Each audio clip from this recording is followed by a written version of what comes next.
레드 알보, 요거 흰무늬 파이퍼, 요거는 무늬 몬스테라, 요거는 뷰티. 예, 뷰티.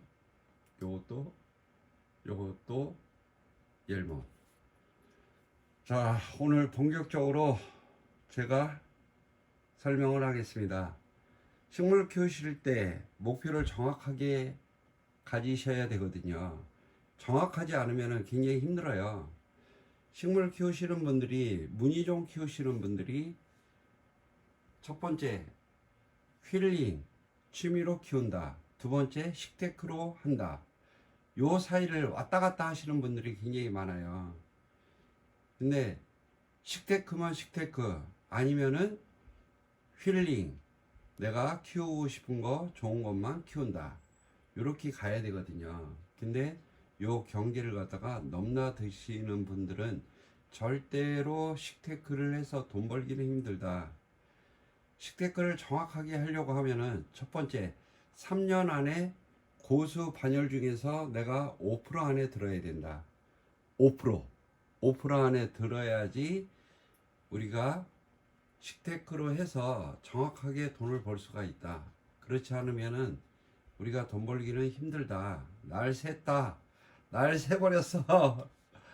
예, 그렇습니다.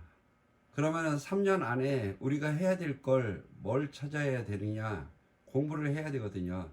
첫 번째, 우리가 화분을 갖다 놓고 물을 주기 시작을 해요. 물을 주면은 빗물과 수돗물의 차이, TDS는 어떤 식으로 되는가? 요거에 대해서 우리가 공부를 해야 됩니다. 빗물이 왜 보약인가? 보약인 이유는 뭔가? TDS는 뭔가? 그리고 요걸 잘 키워서 커팅을 해서 물꽂이를 하려고 하면은 맹물에다가 처음에 하잖아요. 맹물에다가 한 다음에 그 다음에 남들이 쓰는 매네대를 좀 쓰고 나서 이제 나름대로 여러 가지 어떤 생각을 하는데, 초보자들은 아무것도 모르니까 예, 맹물에다가 하죠. 그러다 보면은 얘들이 밑에가 무르는 애들이 많아요. 물러가지고서 그걸 또 수술을 해. 수술을 하다가 보면 어떤 식으로 내가 수술을 할 것인지 생각을 하거든. 그래서 그 차이를 우리가 잘 생각을 해서 이제 하다가 보면은 어느 시점에 내가 좀 더 깊숙이 파고 들어야겠다 할 때는 이제 좀 경력이 되시는 분들은 매네대를 사용을 해요. 이거를 1대 100, 1대 200, 1대 300 나름대로 자꾸 물꽂이를 해봐요. 식물마다 약간씩 틀리겠지만, 그런 다음에 요걸 해보고 나서 요런 것도 써보고 요런 것도 써보고, 뭐라고 써있냐면은 식물 활력제 이렇게 돼 있잖아요. 돼 있고, 그 다음에 켈파 이런 것도 써보고, 그리고 지금 다 써서 안 보이는데 요거 바이오 가든 이런 것도 조목조목 이것저것 써보면은 의외로 바이오 가든에서 뿌리가 잘 나오는데, 이렇게 해서 여러 가지 어떤 경우의 수를 우리가 생각을 해봅니다. 그리고 오버해서 사용을 하다가 보면은, 과용량으로 하다가 보면은 뿌리가 나온 것들이 이런 식으로 지금 연습을 하고 있는데 하필이면은 알보 가지고 연습을 하고 있습니다.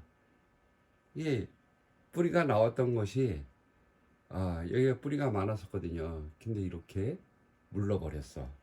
한번 무르기 시작하면은 알보 같은 경우는 무르기 이 끝에서 무르기 시작하면은 쭉쭉쭉쭉 이걸 환경을 개선해 준다 하더라도 쭉쭉쭉 물러버려. 그래서 다시 뿌리를 내야 되거든요. 그래서 지금 봐가지고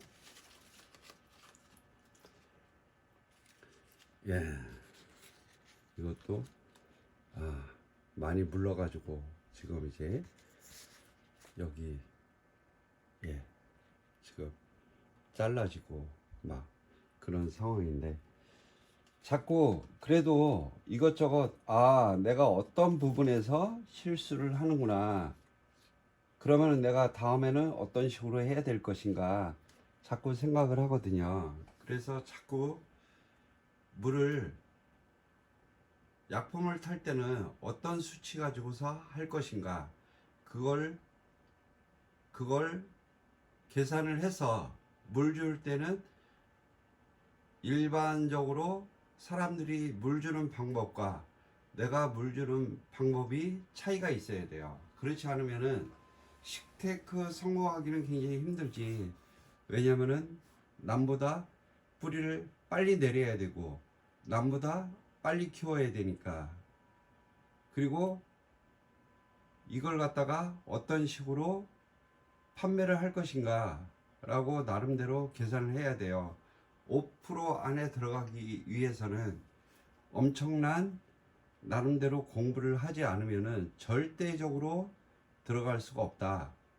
화분인 어떤 식으로 사용을 할 것인가, 흙 배합은 어떤 식으로 사용을 할 것인가, 바크도 종류가 많잖아요. 예, 싼 거서부터 비싼 것까지. 비싼 게 왜 좋은가, 이런 걸 갖다가 계산을 해야 되거든. 그렇게 하다가 보면은 실패를 많이 해요. 많이 하는데 실패를 많이 하면은 절대로 내가 식물을 매입을 할 때 어떤 식물을 매입하면 안 되는지 판단을 할 수가 있거든.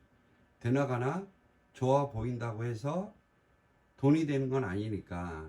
그래서 일단은 어떤 식물을 매입할 때 어떤 식으로 얘들이 다음에 나올 것인가 이 판단을 할 수 있는 근거를 만들어야 됩니다. 그래서 우리가 이제 침묵의 장기는 몬스테라 같은 경우는 밑에가 어떤 이유에서 뿌리가 썩으면은 순식간에 이파리는 말짱해. 근데 뿌리가 딱 없어져. 그래서 그런 걸 경험을 하다가 보면은 내가 어떤 식으로 식물을 키울 것인가 판단할 수 있는 근거가 되거든요. 제가 오늘 얘기하는 거는 3년 안에 승부를 해야 된다. 3년이 넘어가면은 그거는 아무것도 아니야. 그런 사람들이 대부분이 취미와 식테크를 왔다 갔다 하거든. 그래서 3년이라는 데드라인을 딱 걸어야 된다. 1년 차, 1년 반, 요때 충분하게 경험을 하고, 이제 2년 차, 1년 반에서 2년 차에서 승부를 걸어야 돼요. 그리고 나서 3년 정도, 2년 반에서 3년 그 사이에 수입이 쫙쫙쫙쫙쫙 들어와야지 식대크를 할 수가 있다. 그리고 3년에서 5년 사이, 5년은 식테크를 전문적으로 하려고 하는 사람이 100명이 있으면은 1%만 살아남는다. 그 1% 안에 들어가려고 하면은 내가 어떤 공부를 할 것인가. 가령 예를 들어서 병균이 대부분이 공기를 타고서 들어온다. 공기 중에 공기가 오염되면은 이 식물이 뿌리가 어느 한순간에 날아간다. 여러 가지 어떤 공부를 1% 안에 들기 위해서 노력을 해야 된다. 라고 저는 생각을 합니다.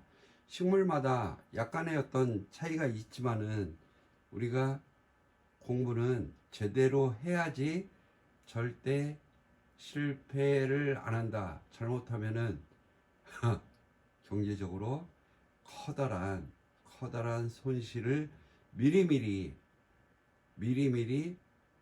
싼 거에서 충분하게 경험을 하고 나서 이제 제대로 고가 개체로 옮겨가야 된다. 그렇지 않으면은 뭐 뭐 예를 들어서 1,000만 원 까먹는 거는 순식간에 까먹죠. 왜냐면은 뿌리가 다 썩어버리니까. 예, 여기까지 하겠습니다.